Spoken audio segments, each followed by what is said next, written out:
when I look at my real story, it meaning the part that ties deeply to my purpose, like my real story is a girl who went from not believing in herself to learning how to. And so when I wake up in the morning and I think about the things I've done so far, the things I hope for my kids for, and how I built a $1 billion business, it was really through seeing women, helping them see themselves and believe in themselves and believe they are worthy and enough. And that's what fires me up every morning. So Jamie, one of the things that I find in working with people day to day on the Ken Coleman Show with direct callers, the calling in, is that in trying to figure out purpose sometimes in their work, there is a direct connection to pain in your life. Now, in your situation, the pain, right, was obviously the story you just shared. I don't want to overgeneralize that because that's not always the case. However, in your case, there was tremendous purpose in a season of pain, which came down to cosmetics. And then it just opened up so much more than dealing with your particular problem. It got way beyond that. I'm just curious to know, as you look back on that, how much you are grateful for that season of, this was something that was, I'm a public figure and this is my skin and my appearance and a distraction for me, for the producer, blah, blah, blah, blah, blah, blah, blah. But now you look at it and you go, wow, it opened up the door and I actually leaned into the pain by thinking of others outside of my own pain. I'm just curious what your thoughts are on that. Yeah, I believe that in every ounce of my being, that so many times our struggles that we're going through are really sort of this secret ingredient for part of our calling and part of how we're supposed to show up and serve the world and also find fulfillment while we're doing it. And I think that, when we pay attention to our struggles, they really can become our superpowers in lots of areas of life, but especially professionally as well. And, for me, Ken, it kept going. And what I mean by that is, so it started with the skin condition and I thought, oh, I can, cast real models that have skin problems too and all these things. And as my journey went on, what I realized is the struggle was really just starting. So I've worked really hard my whole life. I had no idea how hard it was going to be an entrepreneur, right? Where everything is on you. And when I took that big risk, because a lot of people, they if they Google my story, they just see the outcome, Denny's waitress builds $1 billion empire. But the real journey, once I actually took that risk and I thought, okay, I'm going to trust God. I'm going to listen to that feeling I have inside. I'm going to jump. And I became an entrepreneur. What I didn't know was that, it would be 3 years of not being able to pay myself and hundreds and hundreds of no's. And in that journey, it wasn't so fun. And it was the level of struggle in the sense of, I had to learn so many lessons. There were so many beauty retailers and department stores and beauty stores that I'd always sort of put on a pedestal, and they all told me no, and that no one would buy, products from the kind of images I wanted to use, and that, women will only buy from unattainable aspiration. But this went on and on and on, where people are telling me to change who I am or change that authentic mission I have if I want to get into their stores. And so it was this constant struggle of kind of knowing what I stand for, but then not knowing what to do when I wasn't seeing any proof around me that my idea was going to work, or that, and when these things happen to us in life, it's like we start to think was my gut wrong? Because this wasn't just one no or two no. I mean, it was hundreds of no's, and from QVC and all the big stores. And that journey along the way started layering with the struggle.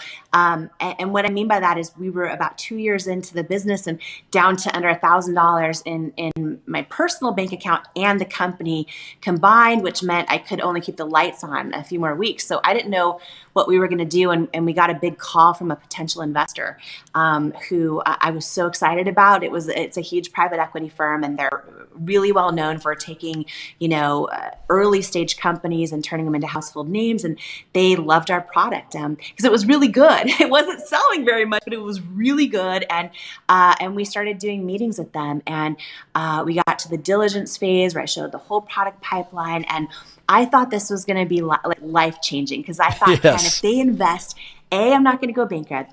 B, maybe they could use their leverage to get us into all these stores that keep telling me no. And I just thought it was going to be life changing. And my husband and I flew up for the final meeting, and we were all in person together. And the head guy was about 3 feet from me, and he says, congratulations, we're really proud of the product you've created, and we wish you all the best, but it's a no.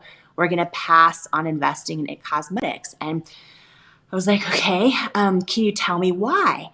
Because feedback is, usually a gift, and I think I have pretty thick skin. And I was like, can you tell me why? And at this point, I'd heard so many no's. And he says, do you want me to be really honest with you? I was like, yes, please. And he paused for a long time, and he said, I just don't think women will buy makeup from someone who looks like you with your body and your weight. And when he said that, well, first of all, like a lifetime of body doubt flooded my body.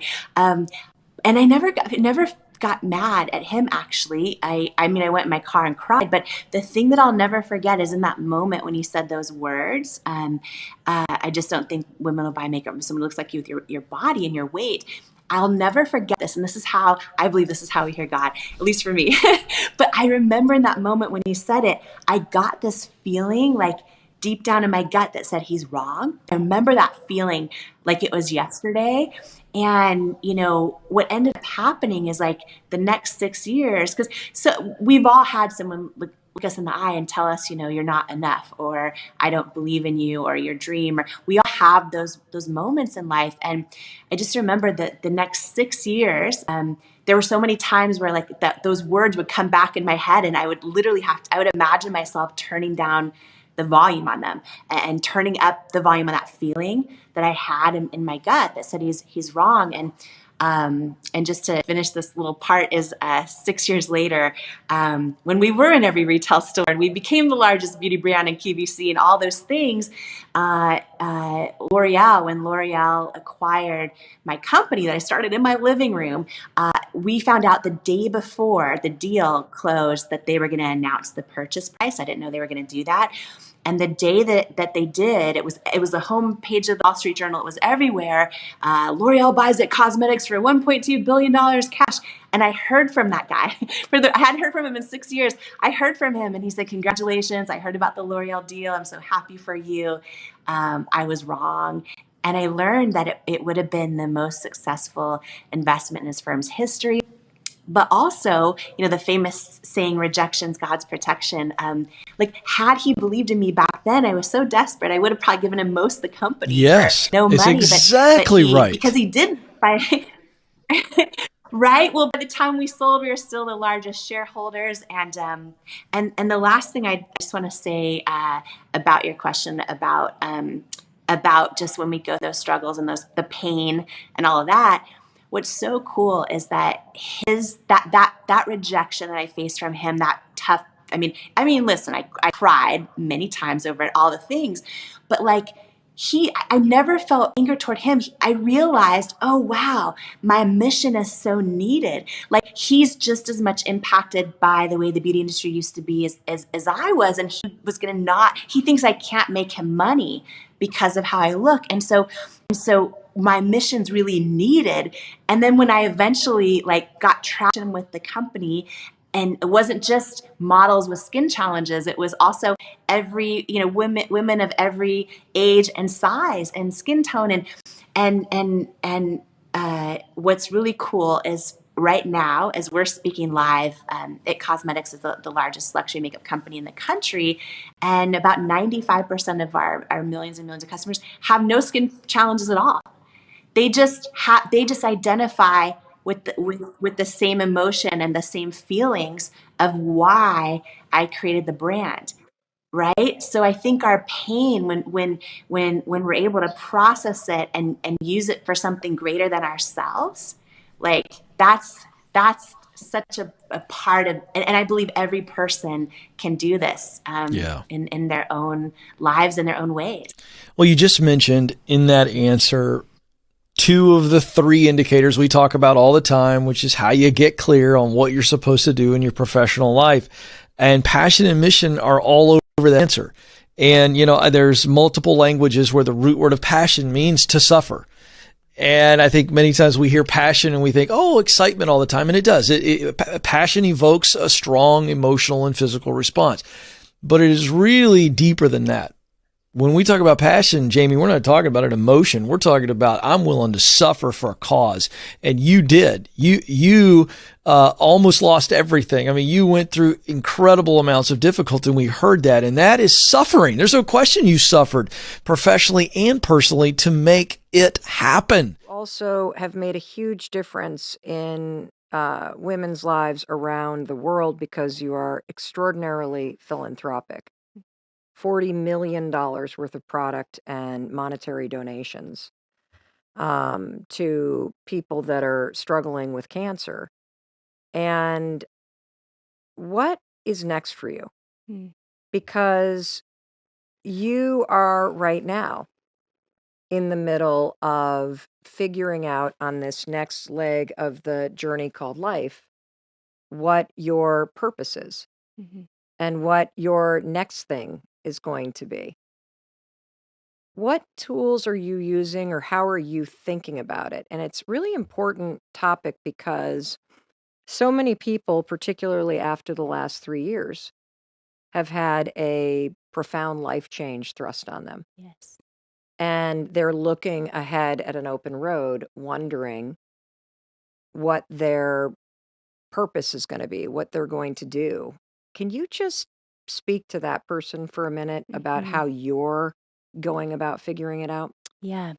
So one thing I just want to remind everyone too, Mel, because I think people put so much pressure on themselves that their purpose has to be their job or their next job. And a lot of times we can be doing a job that's fine. And maybe for family reasons, we need that health coverage and we need that paycheck and your purpose can be found in the things you do outside of that, right? There's a lot of ways to listen to that knowing and your gut and then when it feels right, that's aligned with who you're born to be and how you're born to show up in the world. And so for me right now, there's that famous saying, just because you can, should you, right? There's a big part of me now with all these, could I go launch a bunch of businesses? Yes. Right. And what I feel drawn to is literally, because here's the deal. Yes, I've built a $1 billion business. Yes, I have other companies that I invest in. You also are married and you have 2 beautiful children. Yes, a And 2-year-old and a you're 4-year-old. incredibly devoted to your family. Well, and here's the thing: is like that's all part of my story. But when I look at my real story, it meaning the part that ties deeply to my purpose. Like my real story is a girl who went from not believing in herself to learning how to.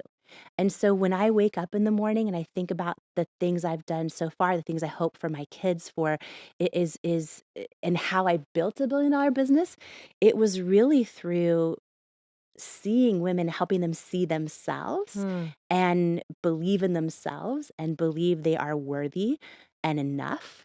And that's what fires me up every morning. So when I think about what I'm stepping into next, Yeah. I wrote Believe It, which is about my book about how to go from underestimated to unstoppable, donated all the proceeds. I'm donating all the proceeds from that 100%.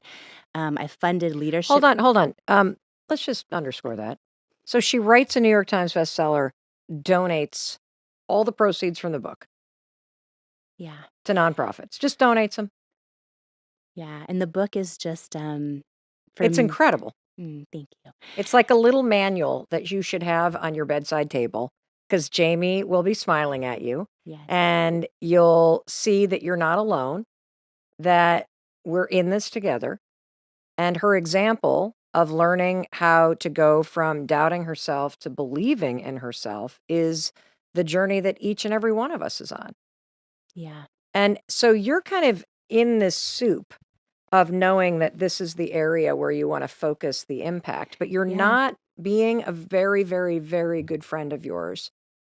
I know that you're not, it's still a fuzzy target, so to speak, as our friend Dean would say, it's a fuzzy target. If somebody kind of has a sense that there's something more, but they don't quite have they haven't had that aha moment yet that you Yeah. had almost 14 years ago sitting on that television set. Yeah. I'm gonna make makeup and I'm gonna bring real women in. I'm gonna show my skin and I'm gonna Yeah. solve this problem. I'm gonna make people think that they're beautiful because they are beautiful no matter what their body. And you did it. You did it.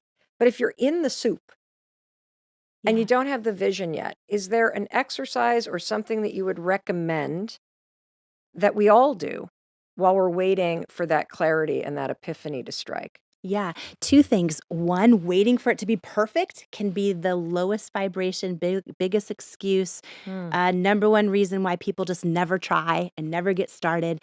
So I think it's rare to ever have complete clarity, like this is exactly perfect for it. And that's why, I think two things. I think just taking a step and seeing how it feels is good, tuning into your knowing. I also think, Dean, so you mentioned our friend Dean who was saying it's a fuzzy target. He was saying something to me recently about, almost like when you're about to aim a bow and arrow and you're about to let go of the arrow. He's like, you can aim and turn it and twist it a few times before you let go of the arrow. It's okay to wait a little bit and just make sure you're going to aim at the right thing. And so this year, for example, I've kind of been doing that. I've been saying, how do things feel? I have the gift and blessing of being here with you right now. How does this feel? Feels amazing. So does this mean I you're love going to you. do a talk show? Maybe you could teach me all the ropes, Mel, and then Hardly. But I am a failed talk show host. okay. Don't even. That is true. My talk show got canceled. Mm-hmm. Why? Mm-hmm. Because I can tell you why. Go ahead. well, I was going to apply the lessons from Professor Purpose, but I'd like to hear you tell me why. I think our steps are ordered. Why? I think because you are going to own all of what you're doing and make it so much bigger than anyone else who owned it could have made it. Mm-hmm. So, by that definition, I think you're the most successful talk show host. That's the first thing. At least in the podcast. It is. But no, I think it's all going to be the same. I think a show is a show. You know what I mean? The world's changing so rapidly. And I love too that you can do this show on your terms, It's right? true. You can do it on your terms. And that's why it is so huge, because it's on your terms. Well, like you, and maybe this is one of the reasons why we have become such dear friends in such a short period of time. And I often say on the show that I truly believe that the best years of your life and the best friendships that you'll have are on the road ahead. But a lot of the reason why we connected so profoundly, even though we are different in many, many ways, Yeah. is that it goes back to the Denny's waitress. Like at my core, I am still the waitress making money, waiting tables at the Red Rooster Tavern on Scenic Drive in North Muskegon, Michigan.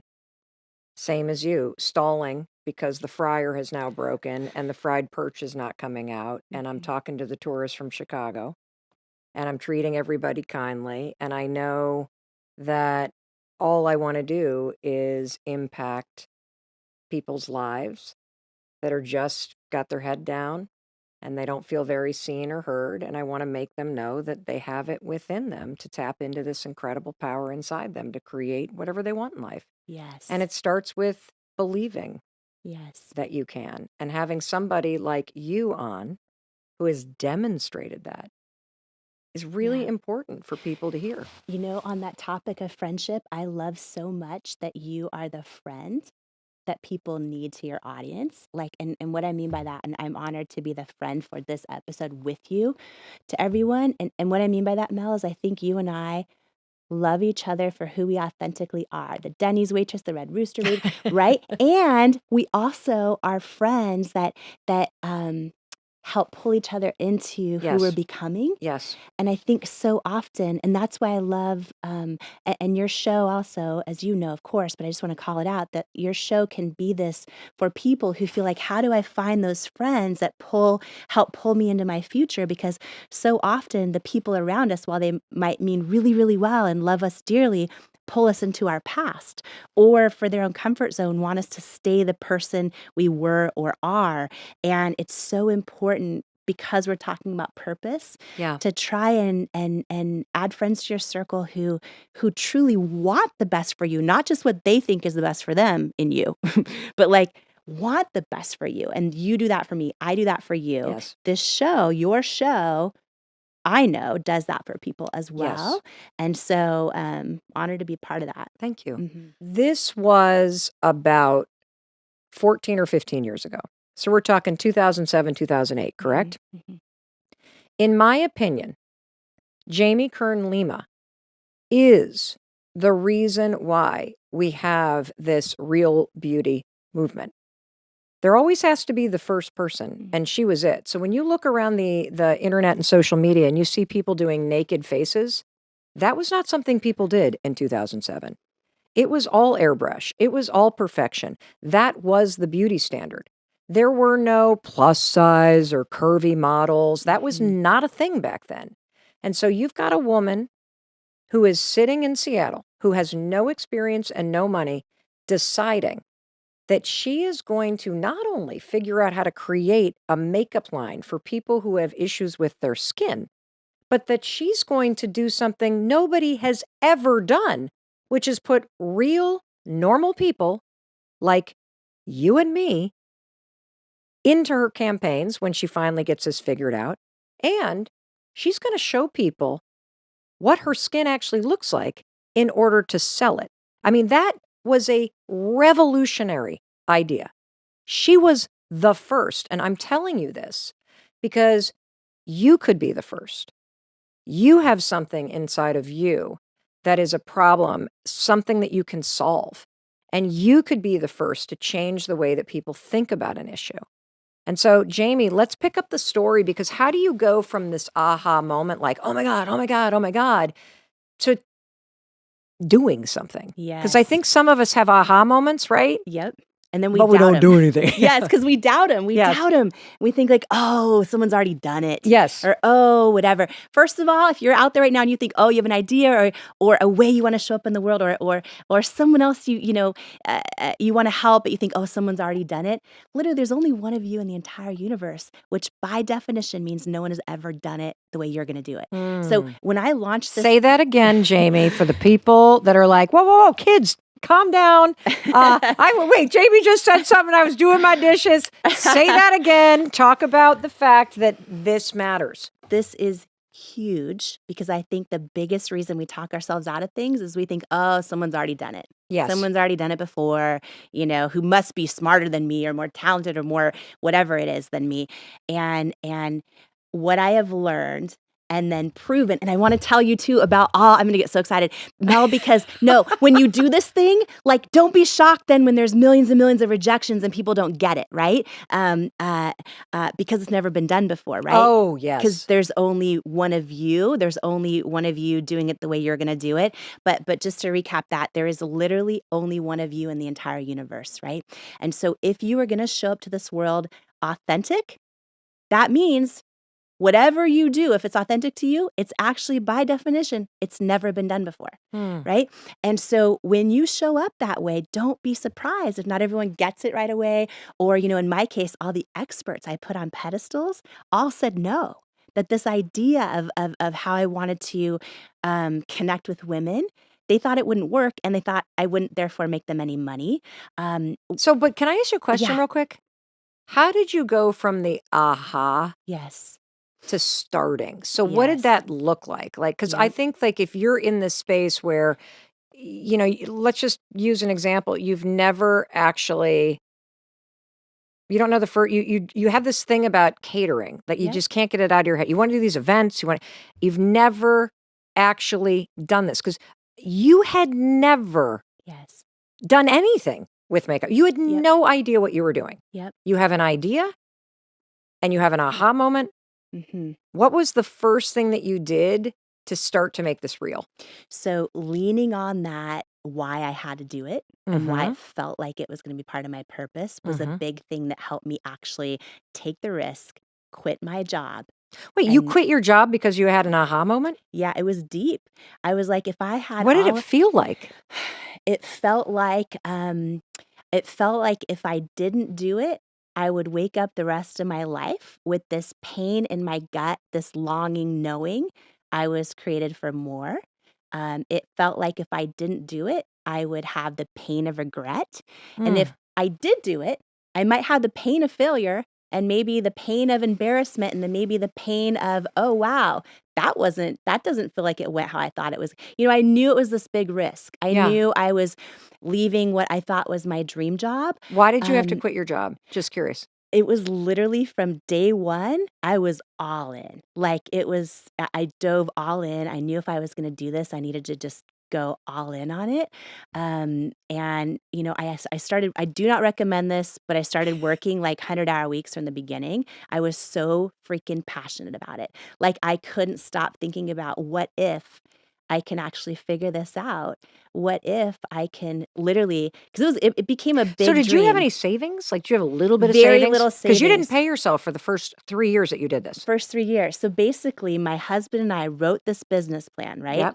Yep. Quit our jobs, dove all in our living room. We poured all of our savings into it. I thought, Mel, and this is for someone watching us right now. I know this. I thought if I can figure the product out, it's going to be huge. Right.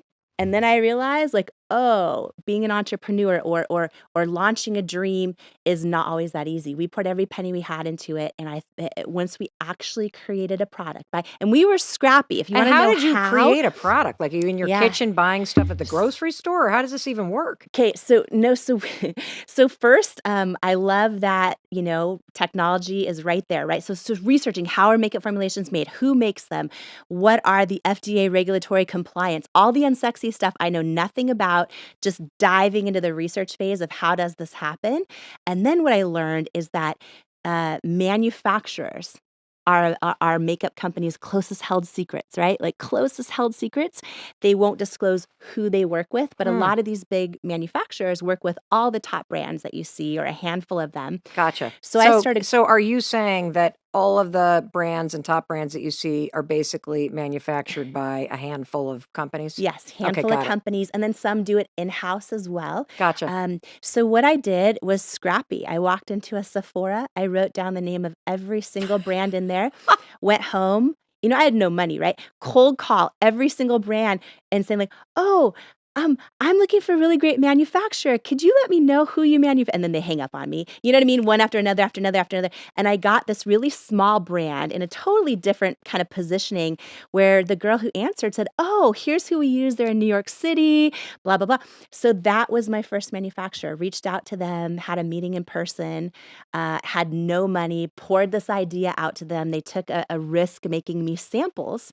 And that's how it started, was just really being scrappy and trying to figure it out. All of our money had went into the product development formula and the Yep. advisory board of the product. Yep. And I thought, okay, now we have a product that works for me, right? This was after hundreds of formula iterations. I thought that was going to be it. So is this like year 1 or year 2? Like, how long did this take? Yeah, it took a good first year to Okay. get that product. And then what I started doing was sending it to everyone I thought was just going to believe in me instantly. So I sent it to Sephora and Ulta Beauty and all the department stores and all of the online retailers, QVC, which is, live television shopping channel. And I thought, oh my gosh, this is going to be huge.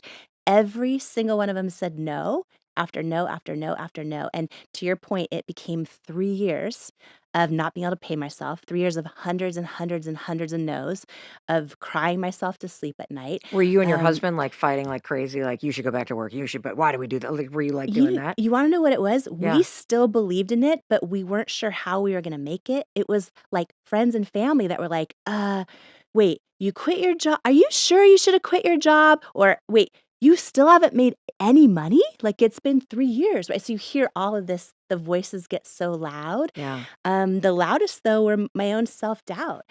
Sometimes we take a chance and go for something because our gut is telling us to do it, and then all of a sudden you face all this opposition and you start to question, is my gut wrong? Is my knowing wrong? And there were so many times where I would literally get this another brutal no from, Sephora or QVC or whoever it was, and I would just literally cry myself to sleep. I would pray about it and be like, God, I feel like I'm supposed to be doing this, but nothing is going right. So let's just pause in that moment, because I get a lot of questions from listeners who, because of the things that have happened in their past, Yeah. they don't know how to trust their intuition. Yeah. And I get a lot of questions about decision making and how to truly, in a situation like this, where you are burning through your entire life savings, Yeah. you have left your dream job, you have gotten no after no after no after no after no. How do you stay connected to your intuition in a Mhm. situation like that? Mhm. What tool do you have, or what advice can you give to somebody who's having trouble hearing what the right decision is Mhm. in that kind of situation? Yeah. So I think that intuition is like a muscle that we build over time. And I think it's a lifelong journey that, to really learning how to hear it and to trust it. And one of the greatest tools, I think, is to think back to times in your life where maybe you had this gut feeling to do something and everyone around you said, don't do it. So you listen to them, you didn't trust yourself, and then think about what happened. Right. And then similarly, go back to a time where everyone was like, oh, no way, no way. And you're like, but I love him. I don't think he's lying. I think his phone really did break 5 times every weekend. He didn't disappear his phone. Like, right. Think about like that situation when everyone was telling you something and you didn't listen, or even your gut was telling you, right? And you didn't listen, and you think back to those times and you start to develop pattern recognition of how it felt in moments in your life when you trusted yourself or didn't, and what happened, and you get better attuned to what that feels like. So What does it feel like for you in both feel situations? Like, can you describe what it feels like for you when you're like, yep, no, that's a no? And what yes. does it feel like for you when you're like, I'm sticking with this? Yeah. Often it's the tiniest of feelings in my gut, right? Some people describe it as like a still small voice. I pray about it. I ask God to give me the answers and I try to live the answers. Do you feel the answers that God gives you? Like, is that what happens for you when you do this? Like right now, when I look at you, right? Yeah. Like I know you're a beautiful soul, right? I just know it. You know it. You feel it. Like I feel like you have good, like you're good. You know what I mean? It's a Yeah. feeling, right? And we get these feelings, but so much around us is so loud. And we just learn over time. And by the way, not to go, this could be a whole other episode, but especially as women, from the time we're young, we learn not to trust ourselves. We walk in to our parents fighting and we go, is everything okay? They're like, everything's great. Everything is great, right? To protect us, we start to learn to You're like, doubt ourselves. baloney. Right? Yep. But especially as young girls, you learn to make decisions by consensus, often with your friends, Or and making other people happy. making other people happy. People pleasing. We're rewarded for pleasing everyone else and almost ignoring what we feel. So if you're someone who's an adult right now going, I don't even know how to hear my own gut or trust myself, that's why we've been trained out of learning how to do it, right? So it takes intentionality and really deciding, oh, you know what? I'm going to put in some time, even if it's 5 minutes a day, just to thinking about moments in my life where I trusted myself or I didn't. And if you don't remember any of them, start now. You know what you just inspired me to think about? I don't even know if it's possible to do this. But imagine if you could go through the rest of today and only make decisions that align with what you truly want. If you Yes. don't want to go to that party tonight, don't go. If a friend asks you something and you feel obligated out of guilt to lend them that thing, don't actually lend them the thing. Yeah. Eat what you want to eat tonight for dinner. Don't just go to wherever your friends want to go.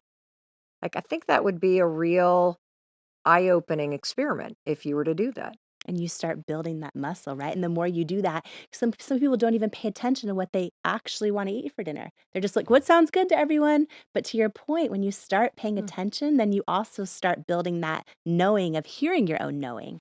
Do you think it's possible to discover your unique purpose in life if you are not connected and listening to your intention and intuition, I mean? And your own intuition.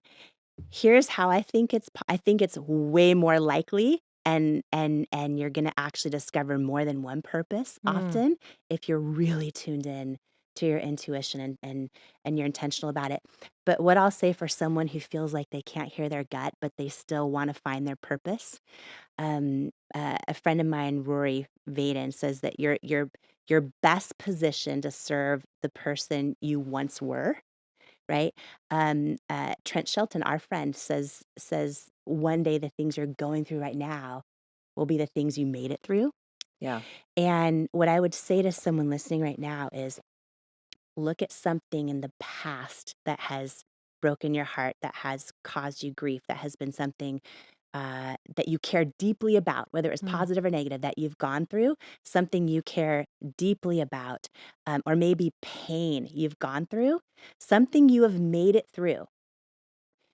I believe often when we go through the hardest times in our life, Yep. it's for one of two reasons. What are they? It is to either equip us with the strength we need to carry the weight of our success that's to come, to carry the weight of our purpose that's to come, or we've gone through these horrible, unspeakable times, things we would never want to happen to us again in our life, because we're actually going to get our greatest source of fulfillment and purpose by one day helping someone else who's going through them. And I love that saying that you're best equipped to help the person you used to be. yes, yes. Right now we're talking about the book and your story, and I want to kind of circle back here because one of the things that I kept getting out of the book, and for those of you listening, this is actually the first physical book that I have read in so long. We have babies about the same. I have a 3-year-old and a 10-month-old. And yeah, so being pregnant, I had a pandemic baby. It's like Audible is the thing. And I said, no, I'm going to get the physical copy. And I'm so glad I did because of the pictures that are in the squirrel picture. Oh, I read that at like the perfect time. But if you guys have the Audible, get the physical book. Like it is so worth it to be able, and then the beautiful picture you shared with your daughter, like that, there are just so many moments that it's so open. Like I feel like I know you. I've never met you in my life. And I'm going through this book and like, wow, like she really just bared her soul, which is so beautiful. Yeah. But what really came through in the book is how driven you are by your why.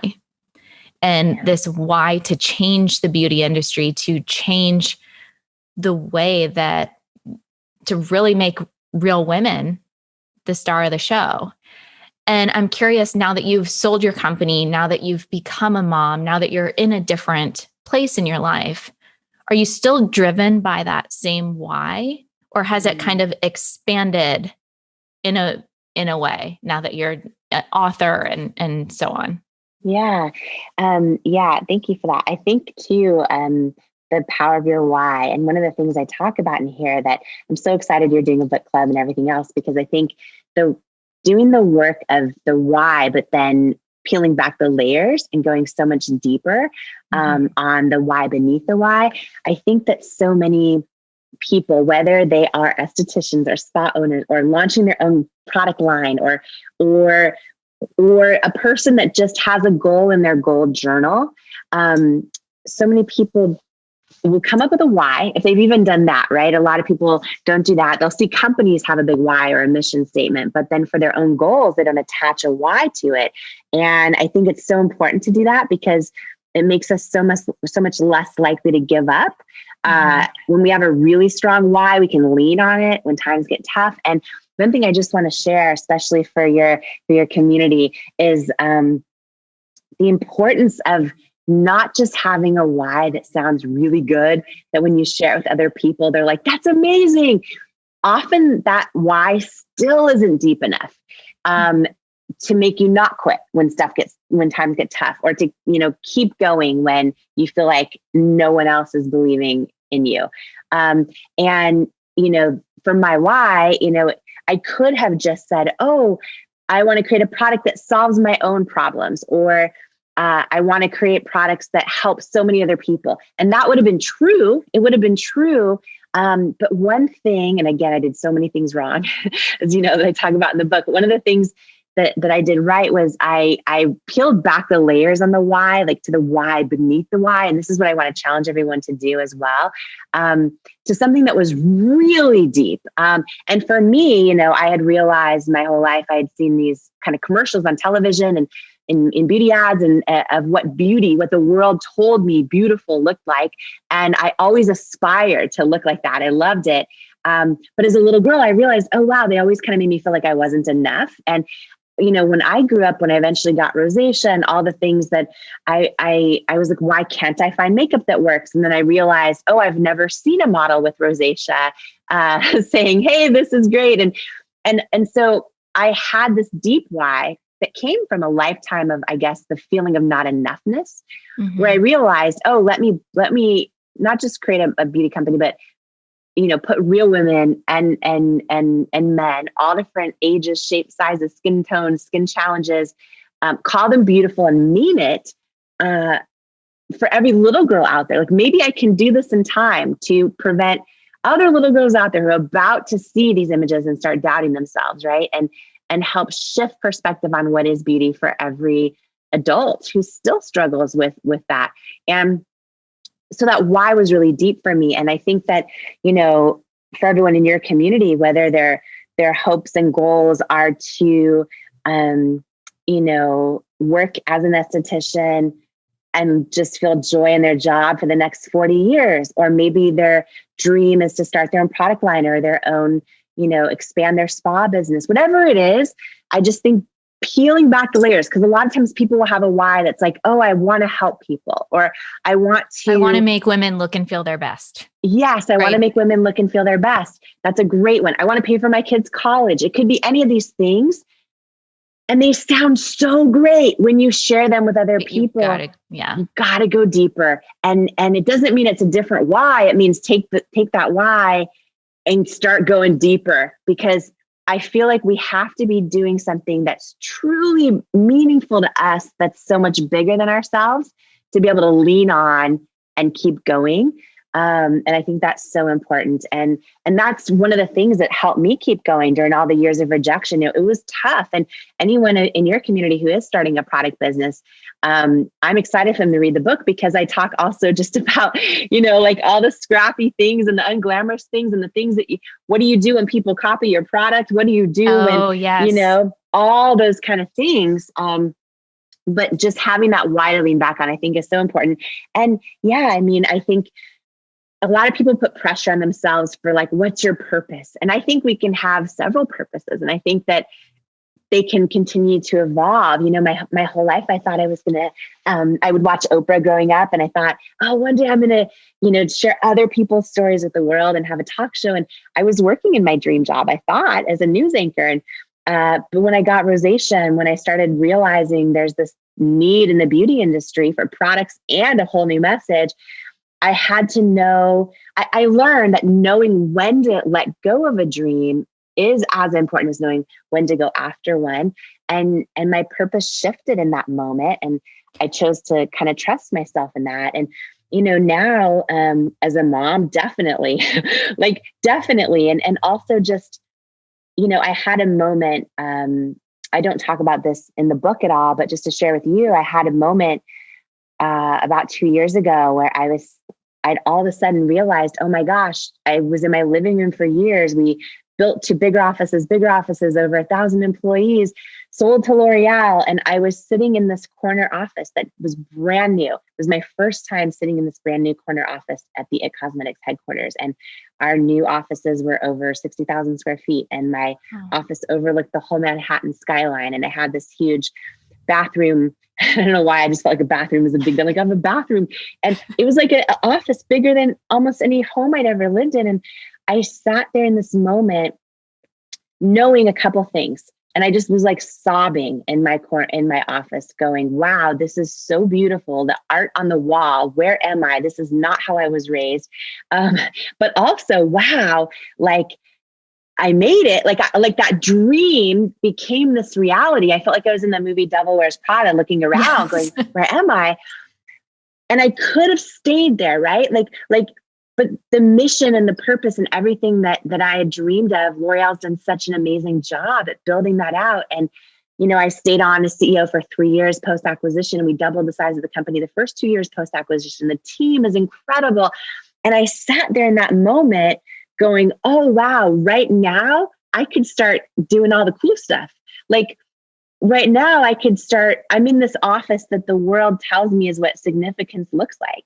I could now go to all the fancy parties. I could do all these things, but I had I'm on the inside, but then I had this feeling of, oh, but you're supposed to serve in a whole different way that impacts people. You're supposed to share the stuff you've gone through to help other people. Yeah. And I knew it. And it was weird because a lot of people are scared to leave the things that make us feel important or significant.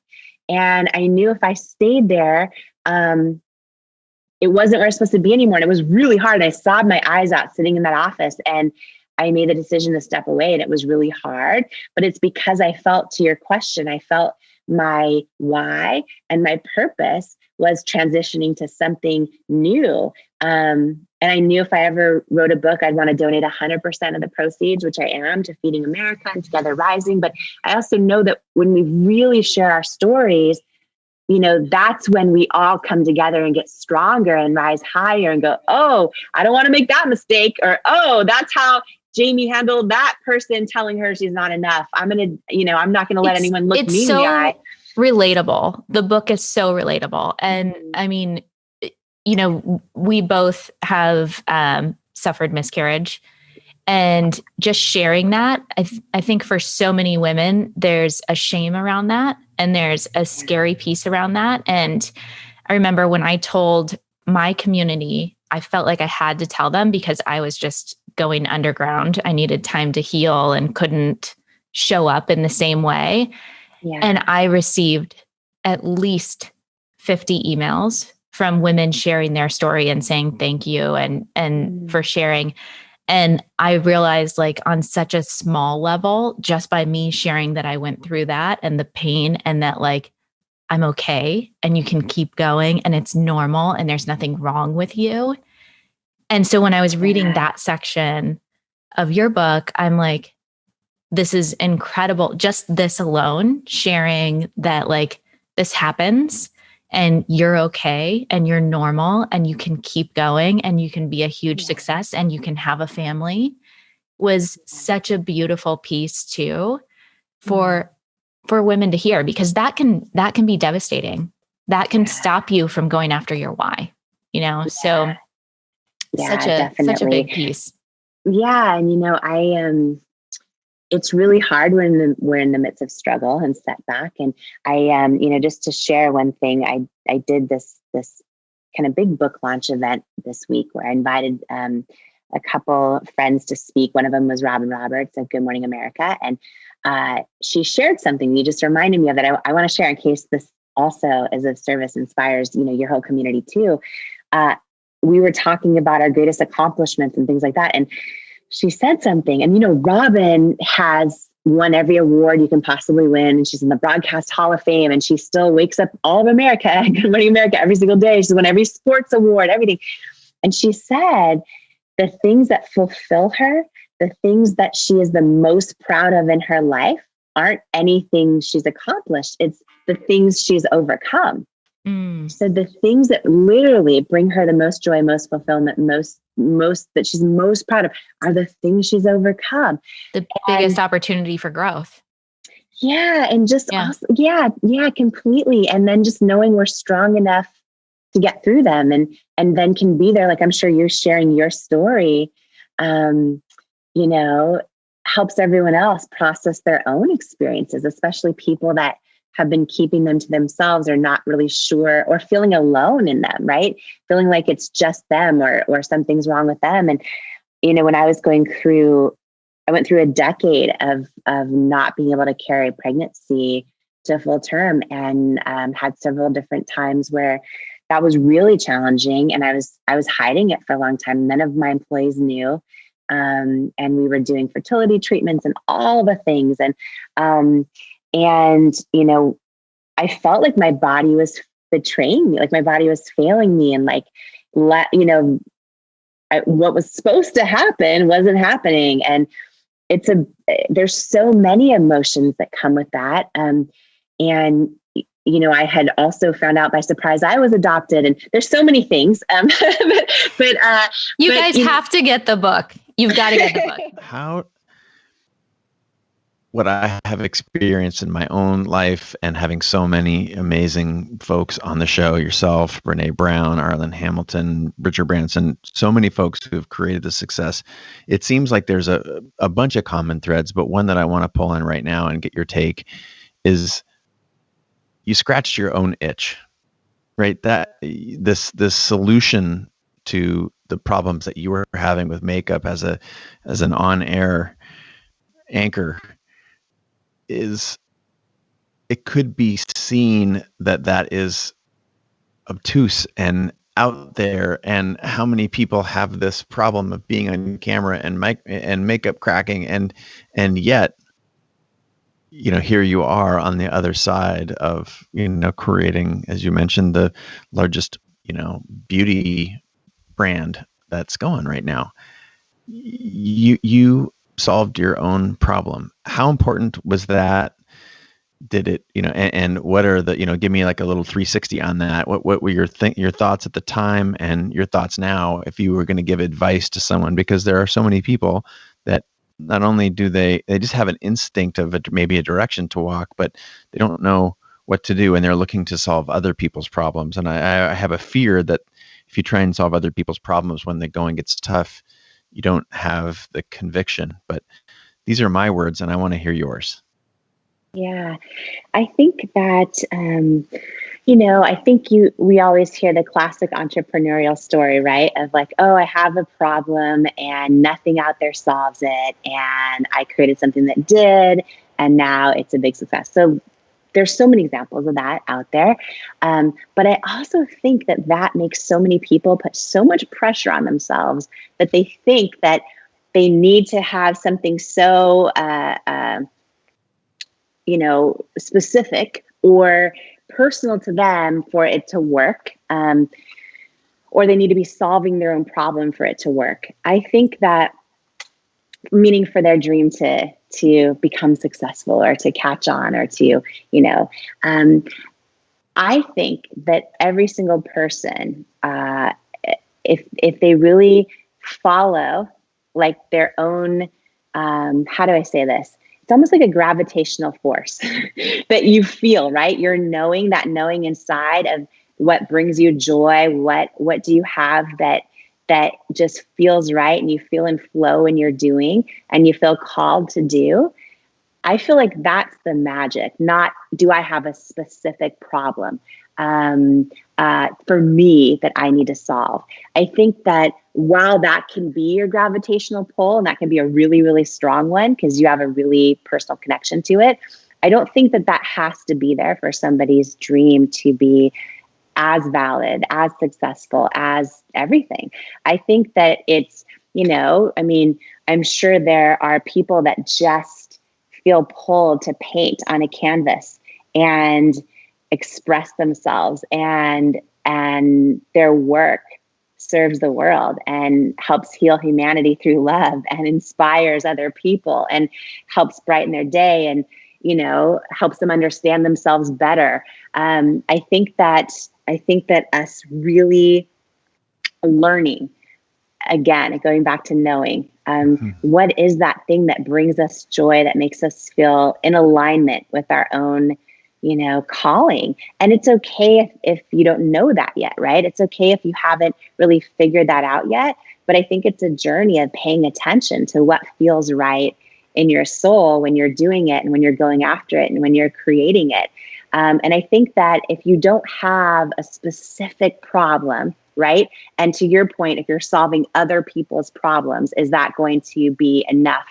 And what I would say is that, whether or not it's a specific problem to you, we hear so many thought leaders, and I know you probably had so many of them on your show, talking about how do you identify your why and your mission and why you're doing what you're doing. And I think that, the biggest mistake I see people make in going after their dreams, or why they quit, even though they keep feeling like they're supposed to keep going, but they quit. I think a lot of people identify a why or their mission for why they're doing what they're doing. I think they identify one that sounds really good and it makes a lot of sense. And when they share it with other people, they're like, oh, that's so good. But at the end of the day, it's not deep enough and it's not meaningful enough to them personally to keep going when times are tough.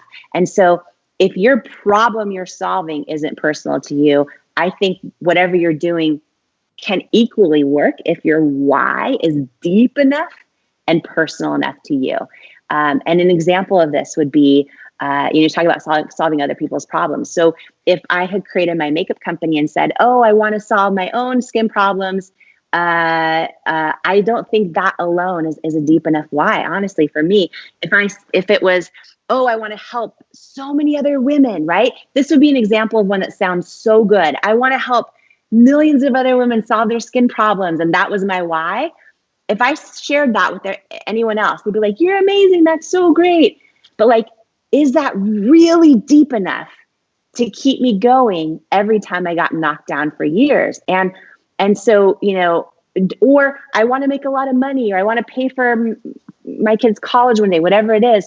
Those things all sound so good. And what I would love to challenge everyone in your audience to do, because I think you have to attach a why to any goal or any dream, right? A lot of people keep like a goal journal and they write their goals, but they never attach a why to each one, and then they give up. I would challenge everyone for whether it's their creation or why they're creating, or their passion, or even their hobby or a personal goal or their business goal, is to really know your why, but then go, wait a minute. Can I peel back the layers on this why and go way deeper? And what I mean by that is if my why would have been, let me solve my own problems on my skin, let me solve all the problems for so many other women and men out there who have given up on makeup, I don't think it would have been enough for me to keep going. But because, I had this moment, Chase, where I realized, oh my gosh, my whole life, all the ads I saw as a little girl showing me what beauty is, I love them. I aspire to look like those commercials, but they, even as a little girl, always made me feel like I wasn't enough. And my vision of trying to create a beauty company that redefined what beauty looks like for every little girl out there who's about to start doubting herself, and every grown person who still does. That why was so painful to me from a whole life of identifying why it mattered to me to do this, that's really one of the biggest things that helped keep me going also during all the times of getting knocked down or hearing no again, or when self-doubt would enter my head again. And so I don't think that your company or your business has to be solving your own problem, but I do think that it has to be attached to a why that is so deeply personal to you, that it helps sustain you in those times when it feels like you're the only person believing in yourself. Ladies and gentlemen, rock this house and welcome to the stage, Jamie Kern Lima! Jamie Kern Lima! Every single one of us has had someone tell us we're not enough. Every single one of us has had someone say words to us that hurt.